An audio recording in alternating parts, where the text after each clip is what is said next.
ഇസ്ലാം ഖാദിമീങ്ങളോടും സ്റ്റാഫിനോടൊക്കെ ജോലിക്കാരോടൊക്കെ പെരുമാറാൻ എങ്ങനെയാ പഠിപ്പിക്കുന്ന നോക്കി നിങ്ങൾ. എന്തൊരു വൃത്തിയുള്ള മതമാണ് നമ്മൾ.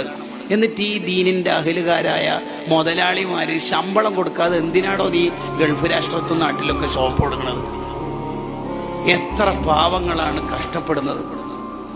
അതേസമയത്ത് ഇയാൾ പുറത്തറിയപ്പെടുന്നതോ സുന്നത്ത് ജമാഅത്തിന് ഭയങ്കര സംഭാവന നൽകുന്നവർ എന്നൊക്കെ പറഞ്ഞിട്ട് അറിയപ്പെടലേ.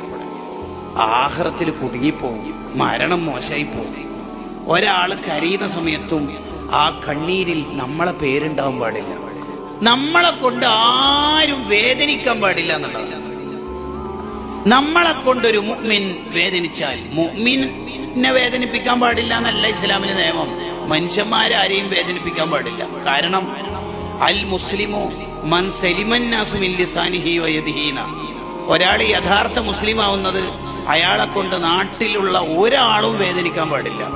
അത് മതമുണ്ടാവട്ടെ ഇല്ലാതാവട്ടെ, ഈശ്വരവാദിയാവട്ടെ നിരീശ്വരവാദിയാവട്ടെ, രാജ്യത്തിന് കേടുവരുന്ന ഒന്നും ഒരു മനുഷ്യൻ ചെയ്യാൻ പാടില്ല. അപ്പോഴാണ് അയാൾ യഥാർത്ഥ മുസ്ലിം ആവുക.